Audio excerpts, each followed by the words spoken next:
Exactly. How's it going? Nick, at this time of the year, how is Cam doing in learning and processing the way you'd like to at this point of the year? He's doing great. He's an early morning guy. He's here, earlier than some of the coaches, and he gets in early, and he's very detailed and regimented about how he studies. He's got a way he's kind of learned in the past and kind of taken in new information. So we got with him early, and he said, hey, can we meet this way and kind of do some things? And then it's been really good for him. It's been good for us too. Good kind of learning some different ways to teach and things like that. So understanding that there are different players between Will and Cam, is there anything notable about the way that you guys are going about it this time as opposed to last year? I would say a little bit. I think experience always probably helps all of us, probably helps me, probably helps Brian, everybody going through it with a new system and a new quarterback last year. So there's some subtle changes we've done and some other things we thought we did well last year. So there's probably a healthy balance of that. But yeah, I think that's probably the best way to say it. How has Cam been just as far as like building that confidence with the O-line, being able to spit that play out, no hesitation, and just develop that confidence from the other guy? I don't think he's got you meet Cam, he's got that kind of cool, calm confidence, and it kind of comes across, the same guy we kind of met in the pre-draft meetings and on the visits and things like that. It's authentic. It's who he is. So that makes it kind of easy for him to be that same guy. And he goes in there and, if he screws something up, he's the first one to admit it. And he's still got that kind of same cool demeanor. So I think that for him really helps. And it's genuine for the guys. So the guy's always, that's who he is. And it's been that way every day since he's been here. Handled kind of having his hat in the ring, but maybe some inevitable stuff for a guy that had some struggles and had some disappointment in things. Will's been great. He's handled kind of, the new situation. He knew at the end of the season that, the QB room wasn't going to stay the exact same and that there was going to be competition. And I give him a lot of credit on two fronts. He went out and he worked his tail off this offseason. He kind of went out to California and really kind of honed in on some things and really was, I would say, diligent and focused in the things he wanted to improve. And I'm sure that comes with experience and having gone through a whole season and saying, okay, this is how it went. Here are the things I can fix. And then attitude-wise, he's a good dude. He's a good teammate. And so there's really been no change in him in that regard. He's kind of good with all the players. And I give him a lot of credit for that because, when you draft number one pick, it's not an easy situation. How's the interaction been between him and Cam inside the meeting rooms and all? Good. They're all good teammates, and we made it a point to bring in good people. And I think if there was a problem, it would have already reared its head. Everybody understands the business in the NFL, and there's only one quarterback spot, and they're both fighting for it and doing a good job. So they're supportive of each other, and they help each other out if they see something on tape. And then you got Brandon and Tim in there too. So it's been a good group. They've gone to dinner a handful of times as a quarterback group, and Brian's been really, preaching about how much we're going to kind of be a more connected team, and the quarterbacks have taken that and taken a leadership role with that too. Cam was saying one of the biggest changes that he's had. Cam was saying one of the biggest changes from college to the pros has been just the half yards. Yeah. Working more in the middle and being on time. Mm-hmm. Is that typical for any rookie? And how have you guys helped him, somewhat in that regard? The field space is very different for, you come from the college and you just feel like the wide field is so far out there, and then the boundary, everybody's, you can get all these boundary pressures all the time, and all the field pressures in the college, you can kind of see them kind of from a mile away. And the NFL, the ball's pretty much in the middle of the field, and they kind of blitz each time. So really it's protection-wise, and then from the route spacing, he's been kind of had to feel the differences of it's always going to be kind of the same throw, which is a little bit easier for the quarterbacks in general.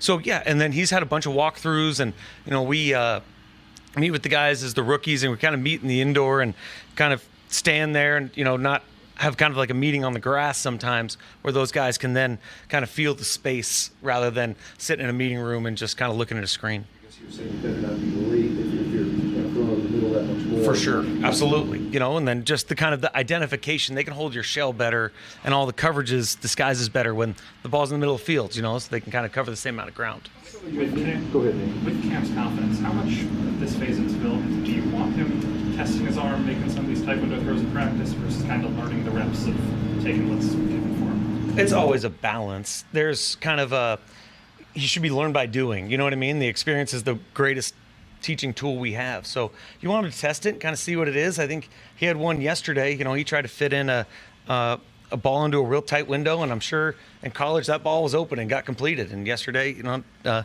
different results. And he's kind of like, well, I used to do this, that, and kind of sits in the meetings, sees the speed of the game, how quick those windows are. And there's differences. And then there's other ones he still does fit in. So we want him to be aggressive. I think you draft a player like him that has his tape, and you don't want to coach all those really positive aspects out of him and make him a robot. But at the same time, he's got to learn the value of the football too. Do you see that balance kind of being honed as these practices go on? Yeah, you know, it's the second day, really against actual people. But he did, you know, today was better than yesterday. So it was obviously one day in. We'll take that progress. Impressive, I guess, been some of your new guys, whether it's Van and Tyler or the three rookies on offense. I couldn't hear you over the lawn. I said, what kind of been your early impressions on some of your newcomers, whether it's Van and Tyler or three rookie playmakers on offense? You know, Van, he is kind of this quiet, steady, kind of everything we had hoped from just a really dependability standpoint. He knows what to do, knows how to do it. I think a guy like him becomes a quarterback's friend and, you know, the offense's friend really quickly because he's played in a system. You know, the Rams stuff was similar, and some of the stuff they did in Atlanta was similar. And then with Arthur last year in Pittsburgh, some of the same passing concepts. So he's got banked reps on those, so that's been really good.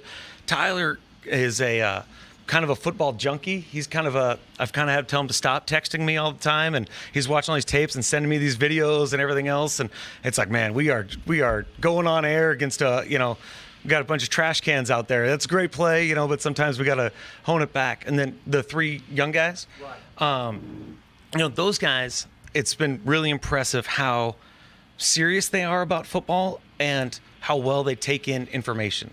You know, when we were in the pre-draft process, those three guys, there were a lot of guys, but those three in particular really stood out as guys that were smart and could really come in and kind of like handle it a lot. You didn't have to slow it down. Really kind of, they could catch up to the veterans pretty quickly, and that's been the case. And so there's a maturity of those three, which is pretty fun. And, you know, we have extra meetings with the rookies in the afternoon, and they're on it, and they got great questions, and that's they're, you know, football guys. So it's been awesome. Ryan said not to read into quarterback order or reps or anywhere. Yep. Is having Allen go first most of the time an easy, clever way to steer us off the conversation?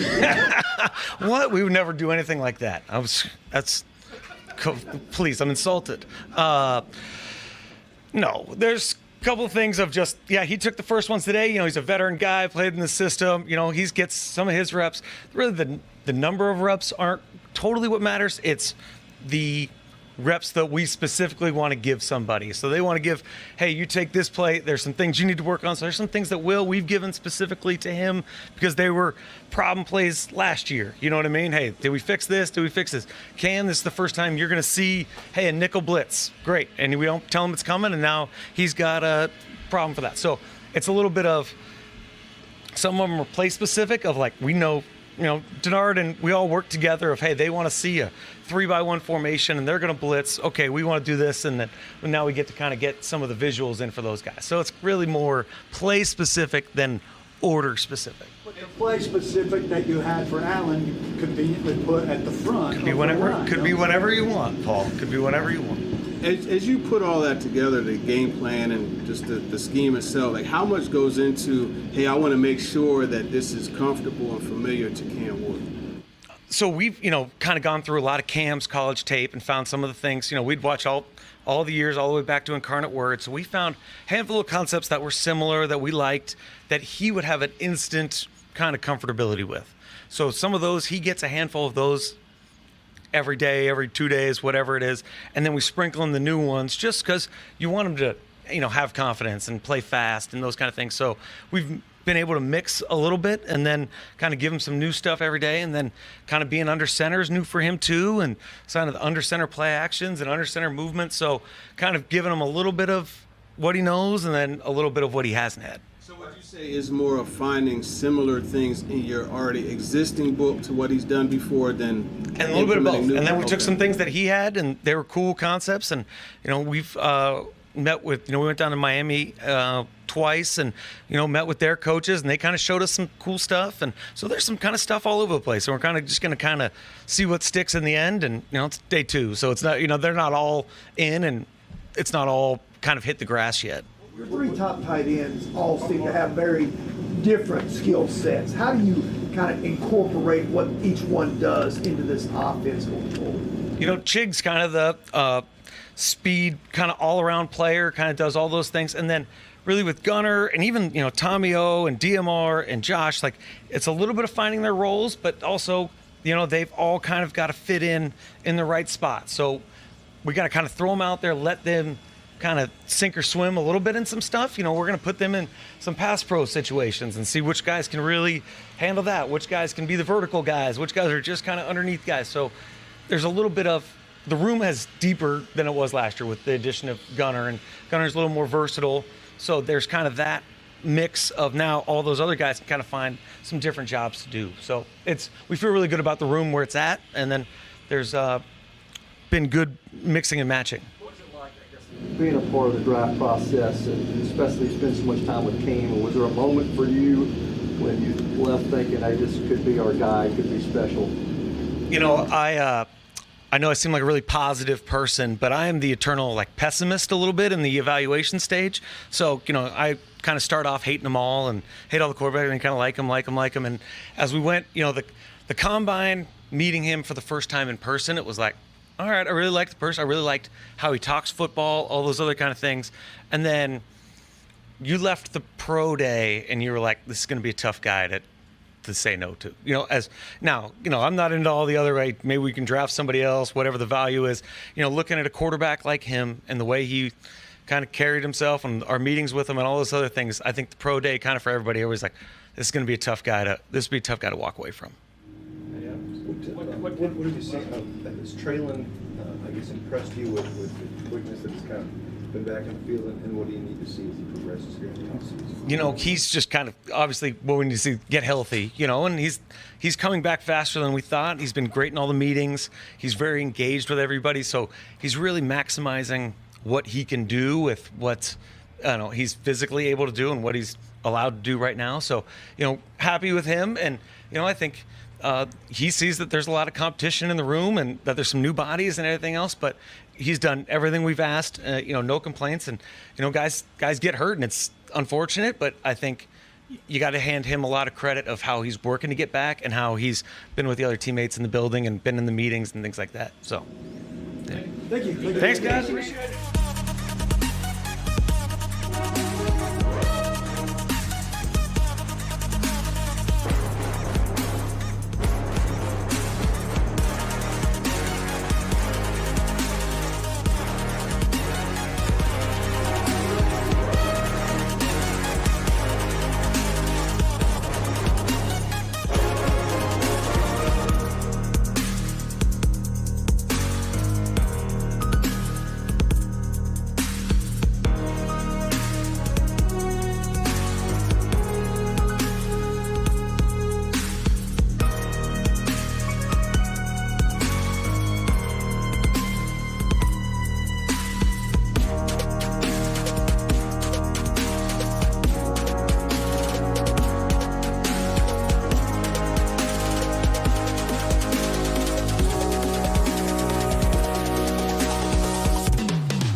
what was the attraction about coming to this franchise and helping them, especially with a new kicker and a new punter? It's a good question. I think at the end of the season, in Dallas, all of our contracts were up. And Coach Callahan, I didn't know real well, but I had a chance to talk to him as soon as my contract expired about possibly coming here. And I think the attraction was a new staff, obviously 1 year into it, a young team. I think Nashville was always a destination that sounded like it would be good for my family. I got a wife and 3 kids. And Coach Callahan really called me, talked to me, recruited me, offered me the job. And I felt like it would be a great spot for myself professionally and for my family personally. And so we did it. You start from zero, or do you look at some of the problems that have been here the last couple of years? Because it seems like some of that stuff maybe is ingrained with some of the people you're inheriting. I don't know what you're talking about. It's all about, when we got here, what it is right now and the players we got. I watched a little bit of tape, last year just to get a little feel for the players, but I didn't want to watch too much, to be honest with you, because I wanted all of them to fairly have a clean slate. And I wanted the work that I put in with them to be their evaluation and kind of their judgment on how I felt about them as players, because every coach sometimes asks players to do different things. So I didn't want anything that I saw on tape to be held against them that maybe is something that I wouldn't do. So it's a fresh start for me. It's a fresh start for them. And whatever's happened in the past, good or bad, doesn't matter. So I'm excited about whatever is to come. It's been a long field goal occasionally. It seems like this team has had lots of problems making game-changing plays on special teams, like blocking a kick or returning something for a touchdown. What are kind of the keys to being able to make those types of plays that change games? I think it's a really good question. I think there's a couple of things. One is you can't ever force it. That's what I've learned, because there's been sometimes I try to force it, a big play, and it backfires. But I think the players have to be allowed, I don't know if that's the right word, encouraged to be able to kind of go for it, where there's not a fear of a penalty or a mistake or an approach that's kind of conservative. And there's a danger with that sometimes too, but I think for players to make plays, whether it's blocking kicks or having big returns or making big tackles with takeaways, there has to be an element of freedom without the fear of the consequence from whoever it might be, teammates, coaches, front office, whatever it is. And that's kind of my experience is if you give them a little bit of freedom without the fear of whatever a mistake might incur, I think you reap some rewards from that. Are there core traits you look for trying to identify your type of special teams player? Yeah, I love that question too, because I've been asked that a lot. And I used to have an answer that was maybe true or not, but I don't think I have an answer for that. Because I've had big guys that don't run very well be really good on teams. I've had small guys that you think would be overpowered that are really good on teams. So I think on special teams, I've learned that success from a player can come in all shapes, sizes, speeds, abilities, and it's my job to figure out what their strengths are and put them in positions or matchups that favors what their strengths are and not really concern myself with the weaknesses, because I think everybody's got both. I think the best players have weaknesses and the lesser players have strength, and I think that might sound like coach speak, but I really look hard at what a player does good and pick the right matchups and ask them to do what I think they can do at the positions that would lead to success. How do you kind of describe your own energy and sort of the style you bring to your special team? Yeah, I've always been hesitant to kind of answer that because I don't know what, I kind of know, but I don't really want to answer for what my style is. I think I try to keep things really simple. I try to make special teams something that players want to do by really encouraging hard work.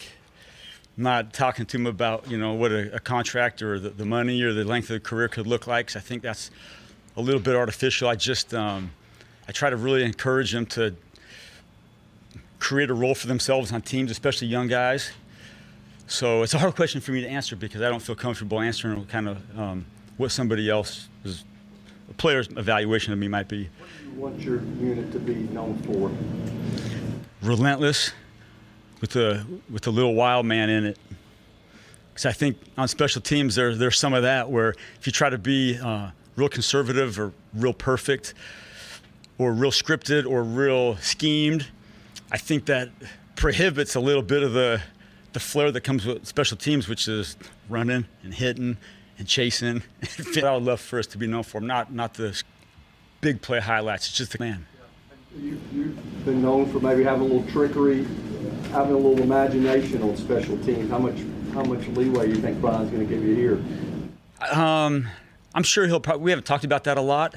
I feel like that's a little bit of been a reputation with the trickery and all that, but I don't like to be known for that, to be honest with you. I think that's part of the game on special teams, but if I would rather be known for something, it would be a really solid and sound special teams unit that goes nuts out there. As you go through and evaluate the returners, what are some of the core things that you look for, and what are some of the things that you've seen before that were successful? Yeah, good call. The punt returner, the number one is the ability to track and catch the football. And then I think there's something that you can see on tape, but you can't coach, which is the returner's ability to see a return unfold and run it and hit it where that is. Because a lot of times the big returns, and I was fortunate to have Turpin the last 3 years, a lot of times the big returns hit where you didn't exactly anticipate them or draw them up. So a returner's vision to kind of, okay, here's the idea, but this isn't demanded where you got to go because it just might not unfold that way. So, but the ball skills is number one for punt return catching, and then a vision is a huge part, which I can't do a lot of, but I can give them the freedom to go where they see it. And then kick return used to be not a big ball skill job, but a good tackle breaking job, where I feel like now with the rules, the ability for a kick returner to track the football and catch harder balls, which you're going to see a lot more this year than I think even we did last year. The ball tracking on kickoff returners is going to be huge. So you don't just put back there your normal big back that can run vertical and tackle break. He's got to be able to punt return, track balls, and catch dirty balls out of the sky, and then have the courage to run it, 10 guys coming at you on kickoff, which is a big part. So punt return, I would say ball catching and vision. Kick return, I would say ball catching and courage. What are your impressions of Sly so far? And do you anticipate competition for him, or at least an additional leg to cover your workload? Yeah, right now I'm very impressed with Joey. And if I felt different, I probably wouldn't say it anyways. But I wouldn't elaborate like I will. I think, he's known for his power. But over the last, couple weeks, he's here every day. He's a gym rat. And I think his accuracy has impressed me more than I anticipated, along with the big leg. So as far as competition, I haven't heard or been notified of anything like that. But right now it's just all the eggs are in his basket from my perspective. And I just love working with him on honing his game and trying to get him to have the best year he's had, like Hecker and like Morgan. You imagine having some say in the last 5 guys on the roster. Last year, I know you don't want it to pass, but yeah. Last year there was not an emphasis on special teams skill at the bottom of the roster, and I imagine that's very important. Yeah, I think that's always important. I can't speak for last year. I'm sure there probably was a little bit of that. I think every team, considers the last couple of roster spots. But as far as the say, I think everywhere I've been, I haven't worried about that. I feel like every place has been collaborative, like on, this guy's not a starting linebacker or starting safety. How do they perform on special teams? If there's a tie to break, maybe that comes into play. But I always felt like I've been heard, even though I maybe don't need to be. And I feel like this will be the same, with my so far relationship with Coach Callahan and, Mike Borgonzi and those guys. I think we'll all collaborate on all those things. I look forward to it. This team has the number one spot in the waiver claim and all. Do you kind of keep your eye peeled on the waiver wire and maybe even make suggestions if a good special teams guy pops on there? Yeah, it's a great question, and I definitely have my eye on it because I've always been interested on who's getting let go and why and how could they perform for us. So I know my job isn't to see a guy cut and go in and say, hey, we need this guy. But I think so far it's been a great collaboration, whether it's the draft, whether it's been a couple guys we've claimed that we've all talked about where we see this guy and what do you think? And I might say whatever I think, and the team does what they want to do, and I trust it. And I think having that one claim is a huge advantage. Probably better than having the first pick in the draft is having the first pick, in the claiming. So I'm excited to see how the whole roster unfolds, and I like the prospects of who we got, to be honest with you. What's allowed Johnny Hecker to stay effective, for a number of years now, and I guess I should ask how his arm is looking so far. Yeah, I know how his arm is. That's always going to be good. But I think what's kept him in the league for, 13, going on 14 years now, is his athleticism. I mean, he's, 6'5", 240 pounds, and I had him my first 8 years with the Rams, and then the past 5 years we've been in different places, but to reunite with him has been awesome. And I feel like with Johnny, there's a little bit of trying to get back to some roots with him because he's able to do so many things. The focus has kind of been honing in on just one or two things because he's got such a good bag. So it's been great working with him again. He's still got it, arguably better than ever. And I look forward to getting back with him. But his athleticism is different, which I think has allowed him to stay successful in the league. Great to meet Yeah, you. okay. Great You guys, thank you. Look forward to working with you. Yeah, appreciate it. Thanks.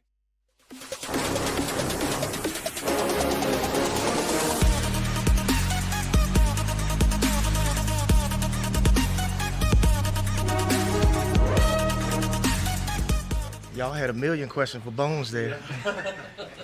Great. Man, he's the best special team coach I ever been around.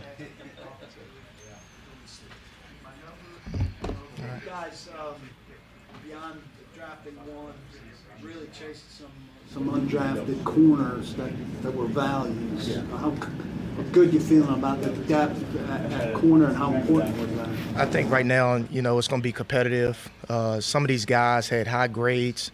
They produced well in college. So just get them out here, getting them acclimated, trying to get them to learn the system. They all starting from a clean slate.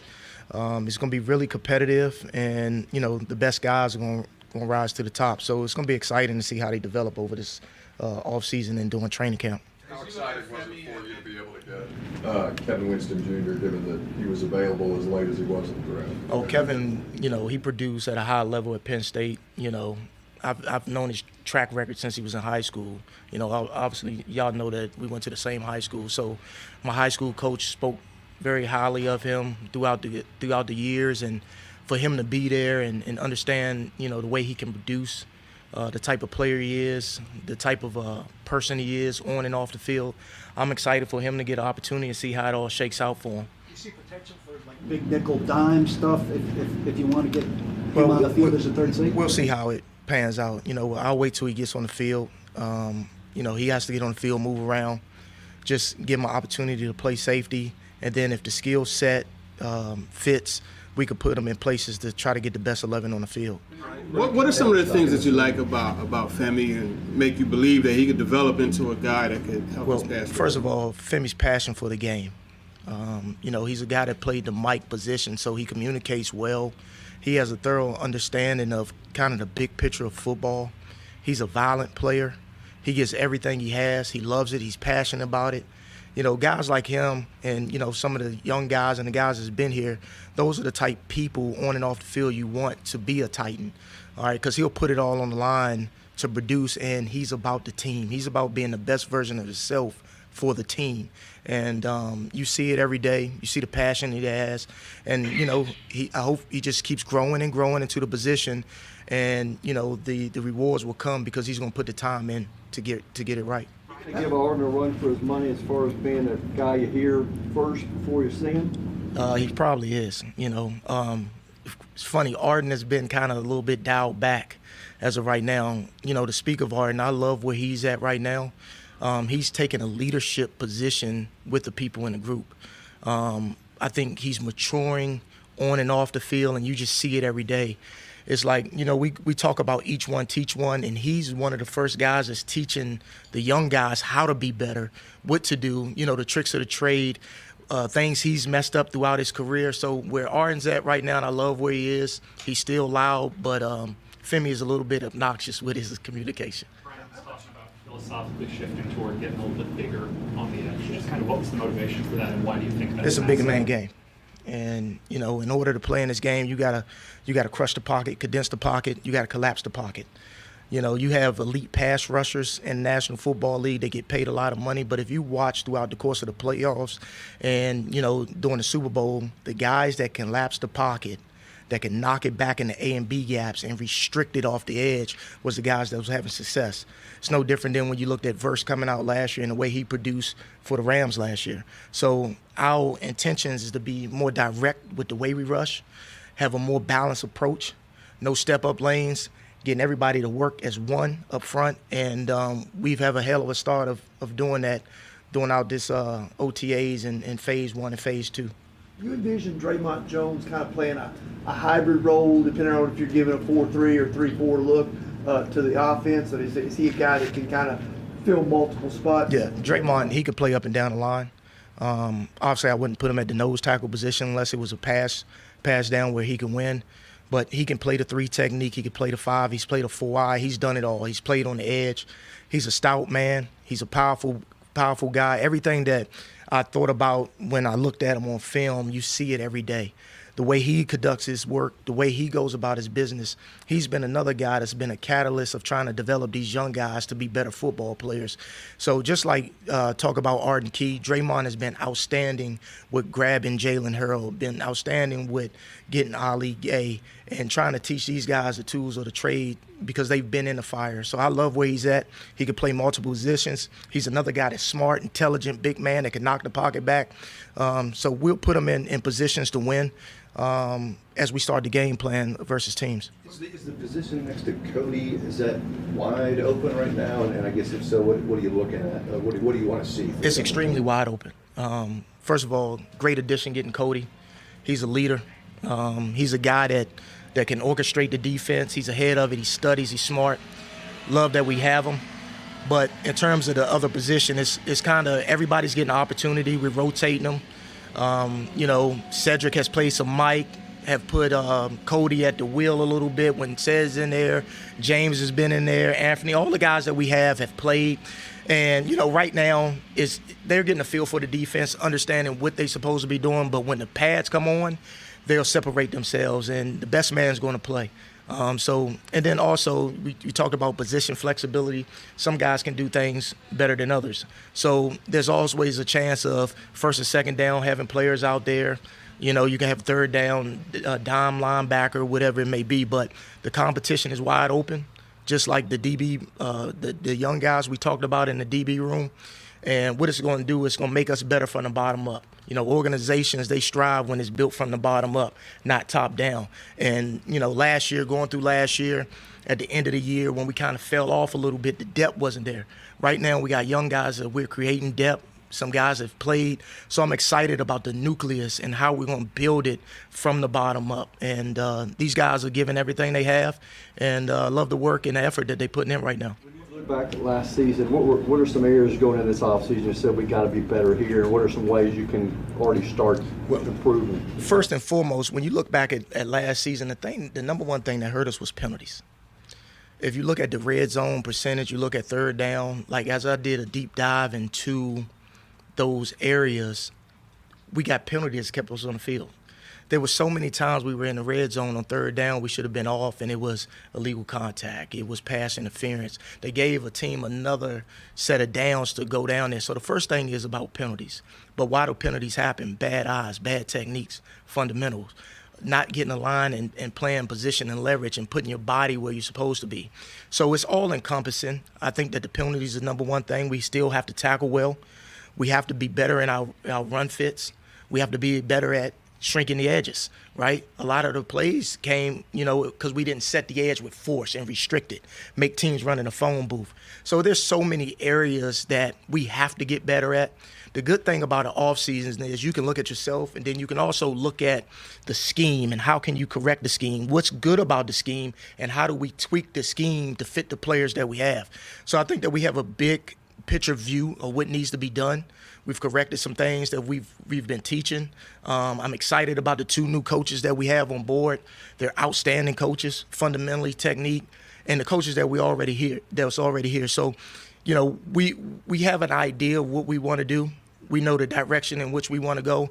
I know I'm going to call the games a little bit differently than I did last year because, you know, you learn by doing. And when you trial by fire, you figure out, you know, what really works and what doesn't. And our biggest thing is putting these guys in position for them to have their best football ahead of them. So if that's putting Sweat as a zero nose, if that's, you know, putting Jeff in different positions, we're going to do that for the team. And, you know, we got a whole big picture view of where we need to go.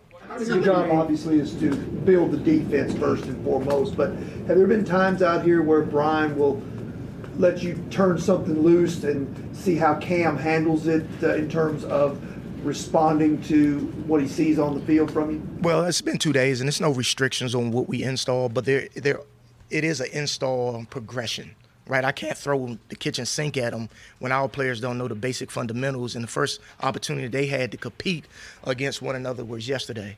You know, I'm looking at, like, the young corners. They haven't played live football since their last college game. You know, we can do all the drill work and go against each other, but Cam has done an excellent job. One thing that I see about Cam, you know, everybody sees his leadership and his confidence, but he can see the whole field. He has an innate ability to find the open receivers. We're not going to be limited in what we do. We play multiple coverages. We have multiple pressures. We're going to throw it at him and, you know, daily, you know, doing our daily installs, and he's going to respond. He's been responding all his career, and he's excited to have him. Great leadership for your unit last year, and out of that, how much are you enjoying these opportunities that are created out of this new offseason? Well, I think last year the leadership can always be better. You know, I think that as they look back and we looked back at ourselves, some guys had self-reflections on how could they help other players. You know, we talk about leading by example is not what you want to do. It's your job to show up and play hard. That's your job. But if you're not bringing people to the well with you, you're not taking them to the water, and they're not walking with you hand to hand, you're not a leader. So right now the guys understand that leadership isn't just about showing up and do your job. This is your profession. Leading is bringing other people with you and teaching the young guys and teaching even the guys that's been here to be the best versions of themselves. And I think that everybody on this team right now has gravitated to that message, and it's been sprinkled down from the top down from our head coach. He's done an excellent job this offseason. Just like we all say, it's self-evaluations. He's self-evaluated some things that he could have did well, and he's implementing it with us, and we're feeding it and we're running into it, and the players love it. The energy, the effort, the attention to detail, understanding, you know, it's not about the plays that you should make, it's the plays that get you beaten in this game. And the guys thoroughly understand that we lost games because we beat ourselves. And we're trying to get that off of the radar so we give ourselves a chance to line up and be competitive every game that we're in this year. What are your expectations for Snead, and just kind of what have you seen from him when he's been here? Anytime Legarius is in the meetings, perfect young man. He speaks. He asks the right questions. He's engaging. He talks to the young men. You know, he has a voice in the room. He has the experience. You know, the thing about him is just getting healthy. And right now he's still working through the process, but he's working diligently in the training room to get there. So when he gets on the field, you know, I expect high expectations from him. He does from himself. He's another guy that's very prideful. Last year didn't go the way he wanted because of injuries and because of, you know, maybe left a play or two here or there. He understands that. He has something to prove. Legarius got to this position because he has a chip on his shoulder. He was an underdog. He was a guy that has worked his way up, you know, from college to being a later round draft pick to starting to getting paid by another organization. You know, I have all the faith in the world on Legarius Snead. When he's out there on the field, he's a dominant force. With so many new players in the wide receiver room, how do you see them challenging and sharpening your secondary? Yeah, I mean, anytime it's competition there. You know, we drafted some guys, Lockett being here. You know, I've gone against him in numerous years as a slot receiver. Calvin continue to grow. So iron sharpens iron. And the better they are, the better we become. The better we are, the better they become. And the better both units and every unit on the team is, the better the team will be. And everything about us is about where the team is going. How do we make the team better? So it's been great to have the young guys there. It's been great bringing in the additions that we've had from a free agent standpoint. The team is getting better, and we're growing together. And if we're growing together and staying in the same direction, we'll be just fine. Really, thank you. Thank you, Dennard. Thanks, Dennard.